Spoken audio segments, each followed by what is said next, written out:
बहुत स्वागत आप सभी का। आप देख रहे हैं आपका शो कॉफी पर कुरुक्षेत्र। मैं हूं सौरभ शर्मा आपके साथ रोज की तरीके से, और फिर आज एक मुद्दे पर जरा हम खुल्लम खुल्ला बात करेंगे। और आपसे हम छुपाते कुछ नहीं है, तो आप जानते ही हैं।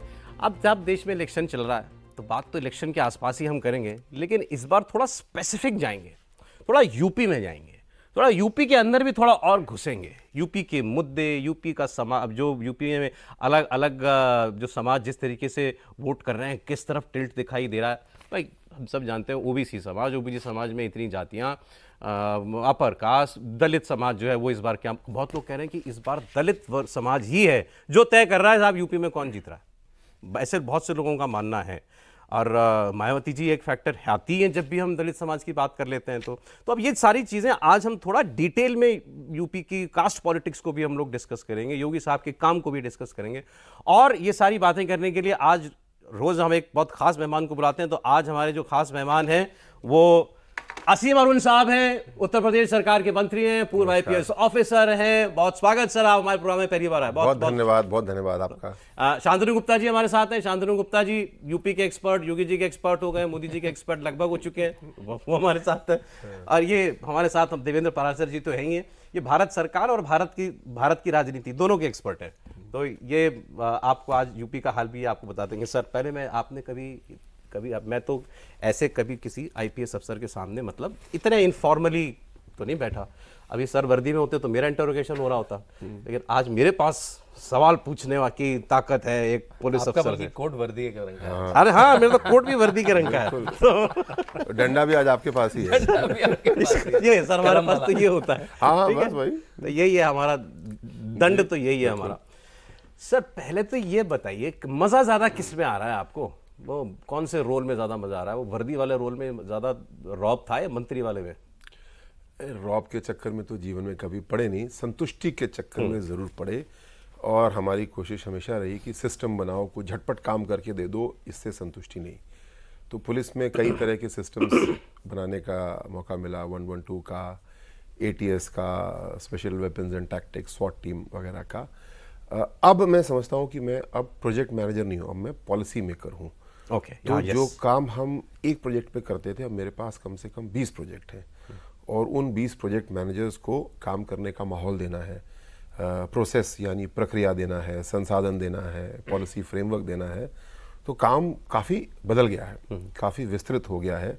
कभी कभी लगता है कि यार ये मुझे दो, मैं जल्दी कर देता हूँ, लेकिन एक प्रोजेक्ट थोड़ी, यहाँ तो 20 प्रोजेक्ट हैं जो करने हैं। और मैं हमेशा पुलिस में भी मैंने महसूस किया, आज और ज़्यादा महसूस करता हूँ कि हम लोग को सिस्टम्स मजबूत करने की ज़रूरत है। मुझे इस बात से कभी खुशी नहीं होती थी कि मुझे कोई सुपर कॉप कहे। मुझे इस बात से बहुत खुशी है कि मुझे कोई कहे, या मुझे कोई कहे कि ये सुपर सिस्टम बना के देना है, इसको बनाओ। जैसे कि ट्रैफिक की अगर बात करें तो ऐसा सिस्टम बनाओ जिसमें कि सड़क पर ट्रैफिक वाला खड़ा ही ना होता हो। क्या बात है। और टेक्नोलॉजी से काम हो जाता हो, सेल्फ गवर्निंग सिस्टम्स हो, तब हम कहेंगे हम लोग सफल हुए और हमने एक सिस्टम बनाया। तो विकसित भारत, शायद इसकी बात और विस्तार से करेंगे हम लोग, मूल रूप से अच्छे सिस्टम्स के बारे में होगा। और अभी समाज कल्याण मंत्री के रूप में इन्हीं सिस्टम्स को मैं, जैसा मोदी जी ने किया है, टेक्नोलॉजी का उपयोग करके, मोबाइल गवर्नेंस का उपयोग करके आगे बढ़ाने की कोशिश कर रहा हूँ। कितना सफल ये तो नहीं कह सकता, लेकिन कोशिश कर। जैसे सर ने कहा ना कि भाई अब सिस्टम ऐसे बनाओ कि मान लीजिए अब ट्रैफिक पुलिस वाले की जरूरत ही नहीं है सड़क पर कि लेफ्ट राइट वो कराए जा रहे हैं बेचारे जो है। लेकिन योगी जी ने, मुझे लगता है सर कि लॉ एंड ऑर्डर में तो ऐसा काम कर दिया है। अब हर बार जो है डंडा निकालने की मुझे लगता नहीं जरूरत पड़ती है। एक आध बार बुलडोजर चलता है, फिर थोड़े दिन सभी शांत हो जाते हैं। बिल्कुल, लॉ एंड ऑर्डर या कोई भी कानून का पालन कराना है तो वो सख्ती और शक्ति दोनों की ज़रूरत है, तभी होता है। और उसका प्रभाव मैं आपको बताऊं, 2018 योगी सरकार आए, 1 साल हुआ था, मैं ATS को हेड कर रहा था। तो पुलिस वाले कुछ टेलीफोन सुनते हैं अपराधियों के, आतंकवादियों के, नेताओं तो नहीं, ATS तो नेताओं की नहीं सुनती है। वैसे मेरे ख्याल से हाँ, नहीं, बाकी भी नेताओं की नहीं सुनती है, बड़े उसके प्रोसेसेस हैं, जहाँ तक मुझे पता नहीं सुनती। अरे सर सॉरी, रोका हूं बीच में। शपथ नहीं दिलाई, तभी तो मैं कहूँ सर सच क्यों नहीं बता रहे? कौन सी शपथ? अभी तो खुले क्यों नहीं है सर? अच्छा, हाँ। सर इस प्रोग्राम की शपथ है कि छुपा कुछ नहीं सकते सर। अच्छा, नहीं, मैं तो बिल्कुल भी नहीं छुपाता, वैसे भी नहीं छुपाता। आप शपथ दिला दिए तो फिर और खुल जाऊंगा। मैं जो कहूंगा सच कहूंगा, सच कहूंगा, सच के सिवा कुछ नहीं कहूंगा, कोई गप नहीं मारूंगा, ईमानदारी से गप मारनी है, हकीकत बताऊंगा। हकीकत वाली। Sorry sir. जी, तो एक दिन जो मेरी टीम कॉल सुनती थी तो एक लड़का कांस्टेबल हंसता हुआ बोला, सर ये कॉल सुनिए, बड़ा मज़ेदार कॉल है। मैंने, क्या हुआ? तो एक अपराधी था यूपी में और एक उसका साथी अपराधी था जो मुंबई में था। जो यूपी वाला था वो बोला था कि यार एक बहुत अच्छी खबर मिली है, एक पेट्रोल पंप है, उसका कैश आता है शाम को और पुख्ता खबर है, अच्छा माल बन जाएगा, तू आजा, हम लोग लूट कर लेंगे। मतलब कोडेड भाषा में बोला, तो मैं उसको आसान करके बता रहा हूँ। तो जो उधर वाला था उसने बोला, यार मैं केले बेच रहा हूँ मुंबई में, मैं बहुत खुश हूँ यहाँ पे, तू भी आजा मेरे साथ केले बेच ले। हाँ, कह रहा है योगी जी की सरकार है और कहीं कुछ ऊंच नीच हो गई तो पुलिस छोड़ेगी नहीं, तू मेरे साथ आजा केले बेच ले। तो वो अपराधी केले बेचना शुरू कर दिया। हाँ, मुझे बड़ी हंसी आई और मुझे बड़ी खुशी भी इस बात की हुई। सर, ये लॉ एंड ऑर्डर और पुलिसिंग में तो आपने तो इतने साल सर्विस करी है, क्या मतलब अब आप बोल सकते हैं सर्विस में रहते हुए, नहीं आदमी पॉलिटिकल बातों पर कमेंट करता, अब तो आप पॉलिटिशियन है, क्या फर्क रहा सर? अब मान लीजिए समाजवादी पार्टी की सरकार थी, से पहले अखिलेश यादव चीफ मिनिस्टर थे, अब योगी आदित्यनाथ चीफ मिनिस्टर है, क्या डिफरेंस है? सबसे पहला डिफरेंस तो यही कि आज अपराधी को पता है उसकी कोई सिफारिश करेगा ही नहीं। और आप निकाल लीजिए, मैं आपको स्पेसिफिक बताता हूँ, मुजफ्फरनगर के दंगे क्यों हुए थे? क्योंकि एक बहुत अच्छे डीएम को और एक बहुत अच्छे एसएसपी को ईमानदार थे, एक प्रोवोकेशन हुआ, प्रॉब्लम हुई, बढ़ रही थी और उन्होंने उसको बहुत अच्छे से नियंत्रित कर लिया था। लेकिन आजम खान जी से, जैसे मैं सुनता हूँ, रातों रात उन्होंने जो लोग अरेस्ट हुए थे अक्यूज, उनको छुड़वा दिया और जो डीएम एसपी जो नहीं छोड़ते उनको तुरंत रातों रात ट्रांसफ़र कर दिया। उसके बाद में कितना बड़ा बवाल पैदा हो गया। अगला एसएसपी आया, वो सस्पेंड हुआ, फिर अगला आया, वो भी किसी तरह मैनेज नहीं कर पाया। क्यों? क्योंकि सरकार का या सिस्टम में विश्वास होना चाहिए। वो विश्वास एक एसएचओ का भी हो सकता है और एक मुख्यमंत्री का नहीं भी हो सकता है। अखिलेश जी उस विश्वास को स्थापित नहीं कर पाए, बल्कि उसके ठीक विपरीत वही बातें, लड़के हैं, गलती होती है, छोड़ दी जाती है ना, लड़कपन में हो गया होगा, छोड़ दो। अभी आप मैनपुरी में देखिए, समाजवादी पार्टी के गुंडे चढ़ गए राणा प्रताप जी की मूर्ति पे। मैं तो 2 दिन इंतजार करता रहा कि अखिलेश यादव जी जरूर इनको पार्टी से निष्कासित करेंगे या कुछ न कुछ कहेंगे। तीसरे दिन छोटा सा स्टेटमेंट आता है, जब मीडिया ने पूछा तब नासमझी में हो गया होगा। आज भी अखिलेश यादव जी इस चीज को नहीं सीख पाए कि उत्तर प्रदेश की भारत की जनता अपने नेता से नैतिकता चाहती है। क्या सर, वो सपा को लेकर के बीजेपी क्या डायलॉग मारती थी? जिस गाड़ी में सपा का झंडा, वो बोला करते थे अजीत सिंह जी, अजीत सिंह जी आरएलडी के, वो दोहराते हैं, जिस साल में सपा का झंडा उसमें बैठा है गुंडा। देखिए, जो इंस्टीट्यूशनलाइजेशन हुआ गुंडागर्दी का राजनीति में, वो बिहार में करा लालू प्रसाद यादव में और यहाँ पे करा समाजवादी पार्टी में। उसके कई चिन्ह दिखते हैं, सर अब बोल पाएंगे खुल के, और कई चिन्हों में हम देखते भी हैं उसको। जो अभी सर ने कहा कि एक ठनक से चलती है सरकार ना, उसमें एक ओवरआर्चिंग थीम क्या था? लड़के हैं, गलती हो जाती है, अब रेप पे फांसी की सजा दोगे क्या? ये मन से बोल रहा है एक बड़ा नेता। तो ये जो स्टेटमेंट होता है ना कि लड़के हैं, गलती हो जाती है, ये हर आदमी ले लेता है, भाई हल्का ही रखना। अभी लॉ एंड ऑर्डर पर हम लोग बात करें, इसके बाद फिर मैं आपको प्योर पॉलिटिक्स पर लेकर के चलूंगा। लेकिन देवेंद्र, एक आपसे मतलब कितना बड़ा एंडोर्समेंट है प्रधानमंत्री की तरफ से खास तौर पर योगी आदित्यनाथ को लॉ एंड ऑर्डर पर? नंबर के हिसाब से अगर सौरभ समझे तो 100 में 100। 100 में 100 बिल्कुल। प्रधानमंत्री नरेंद्र मोदी की जो अपेक्षा लॉ एंड ऑर्डर को लेकर रहती है कि बिना किसी भेदभाव के आप सख्ती के साथ काम करें, तो उस चीज़ को उन्होंने ग्राउंड पर उसी रूप में उतारा है, इसमें कोई दो राय नहीं।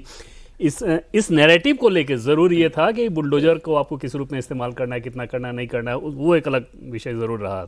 लेकिन लॉ एंड ऑर्डर को कैसे कंट्रोल करना चाहिए, इस मामले में आप देखें तो प्रधानमंत्री की तरफ से उनको ये वैसे आपको याद, मुझे तो ये याद आ रहा है कि ये नाम अखिलेश यादव का दिया हुआ है, बुलडोजर बाबा। ये अखिलेश यादव ने दिया। अच्छा, उनको नहीं समझ में आया होगा कि मैं भाई कितना बड़ा काम कर रहा हूं इनके लिए, मैं इनको एक ख्याति दे रहा हूं, आप बुलडोजर बाबा। बल्कि अब एक रील वायरल हो रही है, शायद वो छत्तीसगढ़ में कहीं चुनाव की रैली में गई, क्योंकि तो पूरे देश में ख्याति है, और कम से कम 50 बुलडोजरों से सलामी दी गई वहां की रैली से पहले। और राज्यों में लोगों ने, मुख्यमंत्रियों ने करना शुरू कर दिया। सर, कैसे बुलडोजर कैसे बन गया, योगी जी का मैस्कट कैसे बन गया? ओवरव्यू से अगर मैं बात करूं और फिर डिटेल बात करता हूं। पहली बात तो बुलडोजर केवल विनाश का प्रतीक नहीं है, ये विकास का प्रतीक भी है। कहीं भी सड़क बननी है, बांध बननी, तो सबसे पहले बुलडोजर ही काम करने आता है। हाँ, दूसरा, किसी ने सरकारी ज़मीन पे कब्जा कर रखा है, किसी ने इलीगल कंस्ट्रक्शन कर रखा है, वहाँ पे भी बुलडोजर चलता है, जिसकी मैं भी व्याख्या और करता हूँ। लेकिन इन दोनों से ज़्यादा महत्वपूर्ण है जो बुलडोजर का हॉर्स पावर है, जो शक्ति है, योगी जी सोच समझ के निर्णय लेते हैं, जल्दबाजी में निर्णय कभी नहीं लेते। लेकिन जब निर्णय ले लेते हैं तो फिर बुलडोजर की शक्ति के साथ में और सख्ती के साथ में उसको रौंद करके लागू करते हैं। अब रास्ते में कौन आएगा फिर चिंता नहीं करते हैं। इससे बहुत से नेता नाराज हो सकते हैं, ऑपोजिशन के लोग नाराज होते हैं, लेकिन जनता खुश होती है, क्योंकि नागरिक, जनता चाहते हैं कि हमारा राजा, या जनतंत्र में अगर हम बोलें, शासक, हमारा प्रशासक जो है वो पूरी तरीके से नैतिकता से भरा हो और कानून को बिल्कुल नाक के रास्ते में चलता हो, कोई बचा बचू के चलता नहीं। ये योगी जी ने हर बार करके दिखाया। जहां भी कोई अगर अपराध हुआ, कोई चुनौती आई, तो उसमें दबो छुपो हटो बचो नहीं किया उन्होंने, फिर बिल्कुल आंख नाक के सीध में गए। विकास दुबे वाला किस्सा निकाल लीजिए, उससे ही शुरू हुआ सर। नहीं पहले और भी हुआ, लेकिन वहां पे लोगों ने कुछ प्रेशर बनाया कि ये नाराज हो रहा है, वो नाराज हो रहा है। ना कुछ नहीं, जो अपराध है अपराधी है, अपराध को अपराधी की तरह डील किया गया। वो अपराधी जिसने हमारे शायद 8 या 9 पुलिसकर्मियों को शहीद किया था, और जब उसको अरेस्ट करके लाया गया, उसने फायर बैक उसने किया तो पुलिस ने भी फायर बैक किया। तो ये सख्ती करने की हिम्मत योगी जी ने दी, वरना तो यूपी पुलिस ठाई ठाई की आवाज निकाला करती थी। हाँ सही में अब ठाई ठाई की आवाज ज्यादा मुश्किल था कि खेतों में पुलिस जा रही है, खेत में अपराधी है, तो मैं चारों तरफ से घेर लिया है, ठाई ठाई, अब पुलिस आवाज निकाल रही है, मुंह से आवाज निकाल रही है। तो अब ठाई ठाई की आवाज ही निकालती है, जब गोली चलती है तो गोली वापस जवाब देती है, और ये लीगली एकदम करेक्ट है। अब मैं स्पेसिफिक बुलडोजर की बात करता हूँ। बुलडोजर वहीं पे यूज़ किया गया जहाँ पे इसको लीगली करेक्ट था यूज़ करना, जैसे विकास दुबे का प्रकरण ही है, या कोई और तमाम प्रकरण निकालिए। इन लोगों ने सरकारी ज़मीनों पे कब्जा करके अपने मकान बना रखे थे, इसको तो बनने ही नहीं देना चाहिए था। जिस दिन नींव खुद रही थी उसी दिन बुलडोजर आ जाना चाहिए था।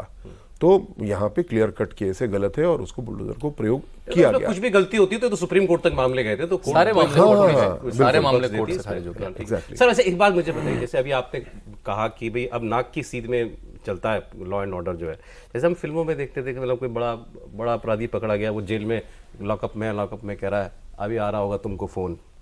तो सर ऐसे फोन आते थे नेताओं के कभी? मेरे पास तो नहीं आते थे, क्योंकि हर एक अधिकारी के बारे में पता होता है कि ये क्या सुनेगा क्या नहीं सुनेगा। लेकिन निश्चित रूप से ऐसा होता था, जिसकी वजह से अपराधी के हौसले बुलंद थे। जेल के अंदर उनके दरबार चलते थे, जेल के अंदर मोबाइल फ़ोन और सारी सुविधाएं चलती थी। बस हाँ, केवल जेल में थे इतनी बात थी, अदरवाइज़ उनको सारी सुख सुविधाएं वहाँ पे मिलती थी, जिसकी वजह से अपराध पे कोई फ़र्क नहीं पड़ता था, जेल में हो चाहे बाहर हो। आज लॉ एंड ऑर्डर में केवल यूपी पुलिस नहीं, हमारे जेल विभाग ने भी बहुत बड़ा योगदान किया है। उन्होंने कोई गलत काम नहीं किया, उन्होंने जो कानूनी रूप से जेल को होना चाहिए था वो जेल को जेल बना दिया, जेल को जेल बना दिया है ना। वहाँ की इसका सबसे बड़ा प्रमाण तो ये है, मुख्तार अंसारी अब नहीं रहा। मुख्तार अंसारी यूपी आना क्यों नहीं चाहता था? हाँ, वहाँ पंजाब में मौज कर रहा था। एग्जैक्टली। वो यूपी नहीं आने के लिए उसने सारे पापड़ भी पंजाब में कमरा था सौरभ, वो कहते थे उसमें 23 कैदी रह सकते थे, उनकी पत्नी उसमें ऑलमोस्ट रहती थी हर समय, मोबाइल टीवी एसी सब लगा था, उससे तो आना नहीं चाहता था इनकी जेलों में। चलिए अब थोड़ा पॉलिटिक्स की बात करते हैं, क्योंकि अब हो गया, आप सरकार जो है मतलब पुलिस वाली बात उतार देते हैं, अब जरा नेता वाली बात, आप कैप उतार दीजिए। बिल्कुल। तो सर कन्नौज के विधायक हैं, कन्नौज सदर के विधायक हैं, विधायक ये है, और सांसद कौन बनना चाह रहा है वहां पे? सांसद बनना चाह रहे हैं अखिलेश यादव। अखिलेश यादव पहले भी मेरे ख्याल से 2 या 3 बार कन्नौज के विधायक, 3 बार सॉरी सांसद जो है, पहली बार वो सांसद वहीं से बने थे कन्नौज से। पहले तो एक ग्राउंड रिपोर्ट, क्योंकि मैं उनसे पूछूंगा सीधे तो आप कहेंगे अरे वो तो आप बीजेपी के मंत्री हैं, वो तो यही बोलेंगे। तो पहले एक न्यूट्रल असेसमेंट कन्नौज का सिचुएशन अगर देखें सौरभ, तो बीजेपी के लिहाज से, बीजेपी के रणनीतिकारों के लिहाज से शायद उन्हें ये अंदाजा नहीं था कि अखिलेश यादव वो थोड़ा जज कर रहे होंगे कि क्या करना चाहिए। शायद बीजेपी के रणनीतिकारों को ये अंदाजा नहीं था कि अखिलेश यादव वहां पे चुनाव लड़ने चले जाएंगे। ओके, अगर अखिलेश यादव पहले से डिक्लेयर किए होते, और अखिलेश यादव को बखूबी मालूम रहा होगा कि अगर मैंने पहले बता दिया तो शायद बीजेपी घेरेबंदी की कोशिश ज़्यादा कर देगी, तभी आखिर तक उन्होंने इस चीज़ को छुपाए रखा। संभव था कि अगर अखिलेश यादव पहले से बताए होते तो हो सकता है कि बीजेपी किसी और कैंडिडेचर पर भी सोच सकती थी, क्योंकि सुब्रत पाठक की अगर बात करें तो बहुत कुछ प्लस है तो कुछ चीज़ें माइनस भी उनकी पार्टी के सुब्रत पाठक जो अभी के सांसद हैं, जिन्होंने डिम्पल यादव को हरा दिया जी, तो वो था। लेकिन अब क्योंकि हो चुका है तो उस लिहाज से बीजेपी ने ताकत अपनी पूरी लगा रखी है कन्नौज को जीतने के लिहाज से लेके, और पार्टी का ऐसा फीडबैक सिस्टम जो है, जो काम कर रहा है, उसके हिसाब से उनको ऐसा लगता है कि कन्नौज में चुनौती बहुत नज़दीकी मामला रहेगा, चुनौती गंभीर है। हार जीत का मार्जिन कम रहेगा, लेकिन बीजेपी सेल थ्रू करेगी। लेकिन उसमें सबसे ज़्यादा अहम रहेगा वो विधानसभा जिससे कि असीम अरुण जी आते हैं। मतलब कन्नौज का रिजल्ट तय करेगा कि कन्नौज की जो विधानसभा है वो बीजेपी को मार्जिन कितना बढ़ा देती है। नहीं तो बीजेपी मान रही है कि अखिलेश को हम हरा सकते हैं, क्लोज फाइट में हरा देंगे। क्लोज फाइट में हरा देंगे, ये आकलन है उन लोगों का। और जैसा कि मैंने पहले आपको बताया कि कन्नौज विधानसभा सीट में अगर अच्छा मार्जिन मिला तो कन्नौज में अखिलेश यादव अब को आपने झटका कहा लग कि एक सरप्राइज कर दिया अखिलेश यादव ने कन्नौज लड़ने का फैसला करके। बीजेपी इसके लिए शायद तैयार नहीं थी, वरना शायद प्रत्याशी पर भी दोबारा विचार हो सकता शायद कर लेती। अब मैं सर से प्रत्याशी की बात तो नहीं करूंगा, नहीं ठीक बनता भी नहीं वो बात करना। लेकिन सर अखिलेश यादव का तो वो सब मुलायम सिंह परिवार का तो सारा घर वर सब वही है ना, मैनपुरी कन्नौज यही सब। हाँ, नहीं, घर तो कन्नौज में नहीं है उनका, नहीं मतलब बेल्ट वही है सेम। लेकिन वो सांसद वहाँ से रहे, उनकी पत्नी सांसद वहाँ से रही हैं। लेकिन 2019 में चुनाव जब डिम्पल जी हार गई, उसके बाद से एक बार भी वो झांकने नहीं गई।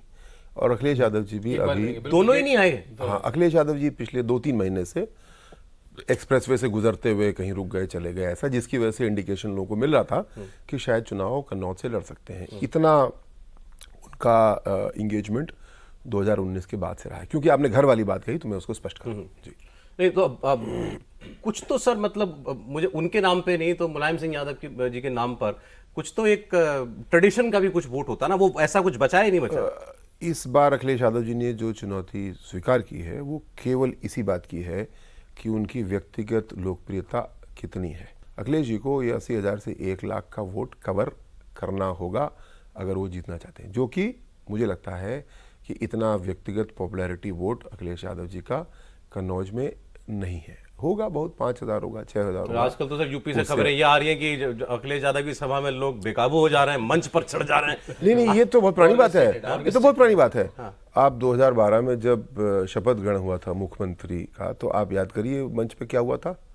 मंच पे दुनिया चढ़ गई थी, सिपाही भी चढ़ गए थे, कोई माइक लेके कुछ कुछ बोलने लगा था, मुख्यमंत्री की शपथ के मंच पे हंगामा कटा था। तो सपा की सभाओं में अनुशासनहीनता होना, हंगामा कटना, ये पॉपुलैरिटी का कोई नहीं, तो अरे आप याद करिए डिम्पल जी का एक वीडियो भी आपको मिल जाएगा जिसमें बोल रही हैं मैं भैया से तुम्हारी शिकायत कर दूंगी, तुम लोग सुन नहीं रहे हो, मैं भैया से डांट पड़वाऊंगी। ये तो ये सपा की बड़ी पुरानी परंपराएं रही हैं। वापस अगर हम मेन बात पे आते हैं कन्नौज की पॉलिटिक्स पे, तो जैसा देवेंद्र जी अभी बोल रहे थे, मेरा परसेप्शन है कि 80 से 1 लाख से बढ़त पे हम लोग शुरू कर रहे थे चुनाव। और बीजेपी का वोट जो है अगर बार डायग्राम बनाए तो बिल्कुल सॉलिड है, कहीं जाता नहीं है। एससी वोट आप मान रहे हैं पक्का आपका हो गया? मेरे चुनाव में करीब 40 से 45% वोट भारतीय जनता पार्टी को मिला। इस बार हमें आशा है कि हम लोग कम से कम 80% तक टच कर रहे होंगे। 80% सर? हाँ, मतलब मैं कन्नौज की बात कर रहा हूँ। कन्नौज में 80% दलित वोट आप कह रहे हैं भाजपा लाएगी? बिल्कुल, मतलब और कई बूथों पे तो हम 100% जा रहे हैं। कारण क्योंकि हमने पिछले 2 साल में जितनी भी लीडरशिप थी शेड्यूल कास्ट समुदाय की, उसको भारतीय जनता पार्टी के साथ जोड़ने में सफल हुए। जब वोट करने की बात आती है तो उस वक्त मुझे लगता है कई बार भूल जाता है आदमी कि मुझे क्या क्या मिला था, हाँ, किससे क्या मिला था। जैसे आप सब कुछ करते हो, मुस्लिम समाज को भी सब कुछ मिलता है ना इस सरकार के अंदर, आप वो तो वोट नहीं करता भाजपा को।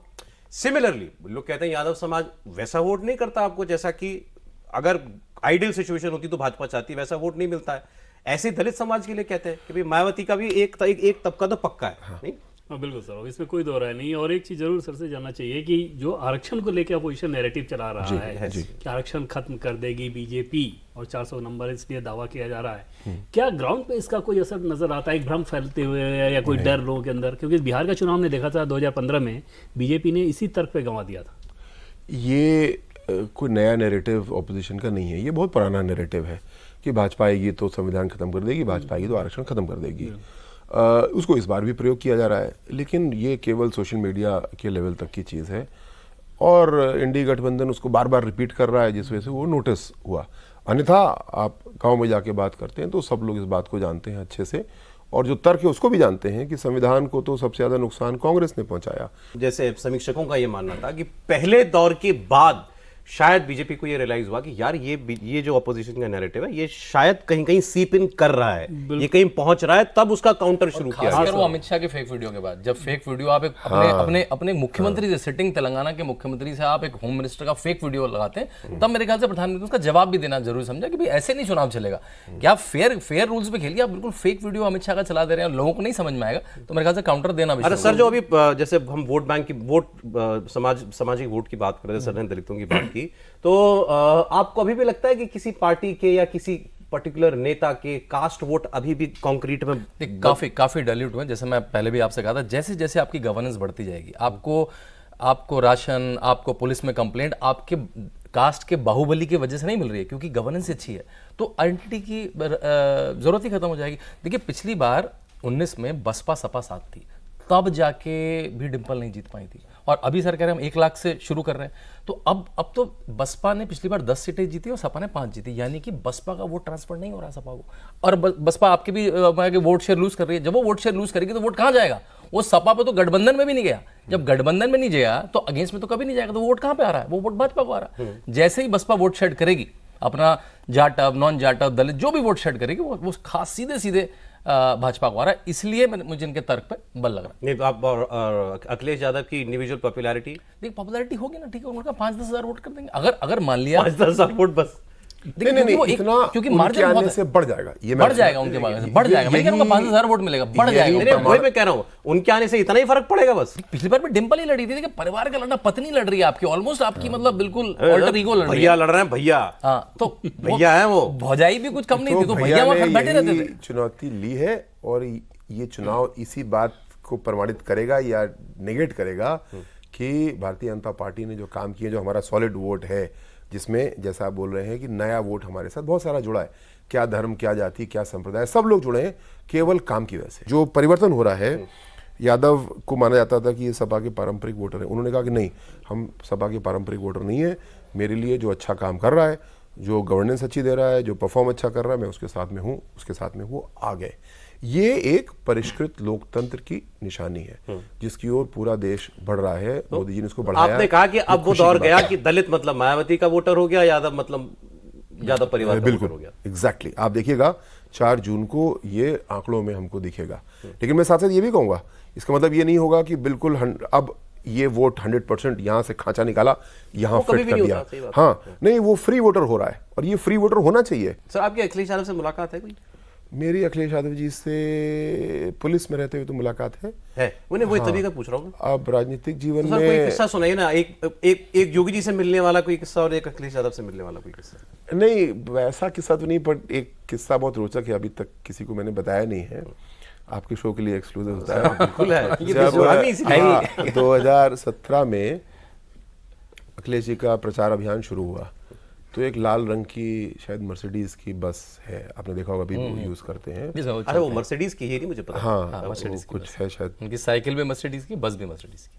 अच्छा, साइकिल मर्सिडीज की है? साइकिल मर्सिडीज की। मर्सिडीज साइकिल बनाता है? हाँ, मर्सिडीज साइकिल बनाती है। मुझे पहली बार तभी पता लगा जब मैंने अखिलेश यादव जी की साइकिल देखी, पता भी करा मर्सिडीज साइकिल चलाते हैं। अच्छा, एनीवे 3.5 लाख तो वो मर्सिडीज की, हाँ, तो ये भी कुछ शायद 4-5 करोड़ की बस है। तो उसको 5 कालिदास मार्ग के सामने एक ग्राउंड है, वहाँ से यात्रा शुरू की गई। मैं उसमें ATS में था, तो हमने एक कमांडो टीम बनाई थी, तो जो DG थे उन्होंने कहा कि तुम कमांडोज लेके चले जाओ सिक्योरिटी। मैंने कहा था ये तो मेरे कमांडोज VIP सिक्योरिटी कमांडोज नहीं है, ये फाइटर्स हैं, है ना, काउंटर टेरर वाले हैं। बोले नहीं तुम चले जाओ। मैंने कहा ठीक है सर, आपका आदेश में चलाया, तो हालांकि ये VIP सिक्योरिटी वाले बंदे नहीं हैं। तो खैर मैं गया वहाँ पे, तो मैं अपने काउंटर रिस्पॉन्स के हिसाब से अपना डिप्लॉयमेंट कर लिया मैंने। वो बस चली वहाँ से, तो बस चली तो वो 5 की गति से बढ़ ही नहीं रही, थोड़ी भीड़ सी थी तो धीमे धीमे चल रही होगी। फिर उधर से इशारा किया तेज करो तेज करो तेज करो, तो वो बढ़ ही नहीं रही, वो 5 की गति पे ही चल रही। और 1 किलोमीटर बाद जाके क्लच प्लेट जलने की जो महक होती है, अच्छा, वो अचानक आई। तो हमने कहा तो क्लच प्लेट जलने की महक आ रही है, और बस वहीं पे खड़ी हो गई। अब किसी को पता ही नहीं चल रहा है क्या हो रहा है, इतना बस खड़ी हुई है। बहरहाल थोड़ी देर में अनाउंस किया गया कि बस का क्लच प्लेट जल गई। क्यों जल गई? क्योंकि जो ड्राइवर था उसने हैंड ब्रेक को नीचे नहीं किया और वो खींच के उसको ले गया 1 किलोमीटर। तो अगर हैंड ब्रेक को डाउन नहीं किया जाएगा तो क्लच प्लेट तो जलनी निश्चित है ही, और वो जो ब्रेक लगा तब वो आज तक ब्रेक लगा हुआ है।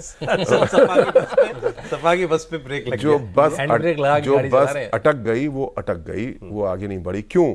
क्योंकि हैंड ब्रेक जो है, जब आप अपराधियों को बढ़ावा देंगे, माफिया को बढ़ावा देंगे, नकल माफिया को बढ़ावा देंगे, जब तक इस हैंड ब्रेक को दूर नहीं करेंगे, आप एक्सीलेटर दबाते रहिए, आपकी गाड़ी आगे नहीं बढ़ने वाली। दो छोटे सवाल, जोड़ा सही उन्होंने तुलना एकदम। बहुत सुंदर करी। दो बहुत छोटी चीज सुंदर जानना तुलना चाहेंगे। जैसे एक आरोप लगता है अपोजिशन के द्वारा कि योगी आदित्यनाथ की सरकार में लॉ एंड ऑर्डर को लेके अगर आप कास्ट विशेष से हैं जी, तो आपको लिबर्टी मिलती है। क्या ग्राउंड पे ऐसा है? और दूसरी चीज की लॉ एंड ऑर्डर को लेकर अगर मार्किंग करना हो तो एक पुलिस ऑफिसर के तहत आप रहे हैं, तो योगी जी, मायावती और अखिलेश यादव, इन तीनों की मार्किंग कैसे करेंगे आप? पहली बात जो मैंने पहले ही कहा था ना कि लॉ एंड ऑर्डर में नाक की सीध में काम करना होता है। एक अच्छा पुलिस ऑफिसर यही करता है। आप जितनी पुलिस की फिल्में बनी है जिनमें हीरो है, उसमें आप हीरो को ही देखते हैं कि वो निष्पक्ष काम कर रहा है, इसीलिए वो हीरो है। तो पुलिस से अपेक्षा की जाती है। और योगी जी ने, हालांकि पुलिस वाले नहीं है, लेकिन मुख्यमंत्री के रूप में, गृह मंत्री के रूप में उन्होंने यही काम किया कि नाक की सीध में काम है। क्या जाति, क्या धर्म, क्या भाई बहन, कुछ नहीं। गलती है तो गलती है, भुगतेगा वो ना, भेजो उसको। ठाकुर हैं तो वही भुगतना कुछ होगा। नहीं, आप कोई एग्जाम्पल नहीं है जहां पे उन्होंने किसी के साथ में कोई ऐसी रियायत बरती हो। स्कोर, अब कंपैरेटिव स्कोर करना तो बहुत मुश्किल काम होगा। Out of 10? हाँ, बट मैं अपनी सरकार का कंपैरेटिव अगर स्कोर करूं तो मैं बोलूंगा हम 10 में से 8 स्कोर करते हैं। लोग 8 से बहुत खुश हैं, लेकिन 2 हमको अभी बहुत इंप्रूवमेंट करना है। जो अभी काम चल रहा है, कन्विक्शंस लगातार हो रहे हैं। 15 दिन 20 दिन के अंदर बच्चियों के रेप के कन्विक्शंस हो जाते हैं। हमको अभी सिविल कोर्ट्स को बहुत मजबूत करना है। किराएदार मकान मालिक के झगड़े चल रहे हैं, पति पत्नी के विवाद चल रहे हैं, इनको लेकर के क्राइम हो जा रही है, मर्डर हो जा रहा है। ऐसी चीज़ों को हमें जड़ से रोकना है। तो मैं अभी 10 में से 8 दूंगा। ये देखिए, ये ईमानदार आदमी की निशानी होती है। मुझे बड़ी खुशी है कि इन्होंने 10 में 10 नहीं कहा।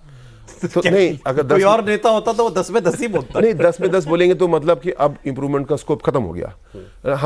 हम आगे भी 10 में से 8 ही देंगे, क्योंकि इंप्रूवमेंट का स्कोप हमेशा ही रहता है। हमेशा अखिलेश रहेगा। अब तीनों का स्कोर देना शायद अच्छा नहीं होगा, बट जो हम काम कर रहे हैं उसको मैं स्कोर दूंगा। पासिंग मार्क्स हाँ। हैं इनके कि नहीं थे? नहीं, ये तो जनता दे चुकी। पासिंग मार्क तो जनता बता चुकी है ना। वो हैंड ब्रेक उन्होंने नहीं छोड़ा, उन्होंने माफिया को लॉ एंड ऑर्डर पे engage मायावती रखा। अखिलेश में ज्यादा बेटर कौन?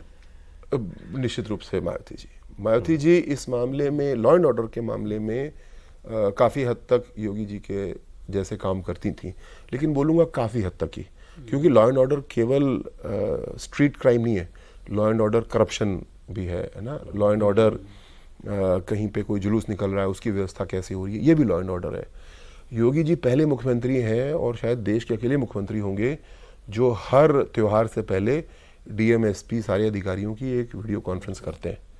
और चाहे ईद हो, चाहे होली हो, करीब 4-5 दिन पहले, 1 हफ्ते पहले वीसी होती है। ये कोई मुख्यमंत्री नहीं करता, ये डीजी और एसीएस होम किया करते थे।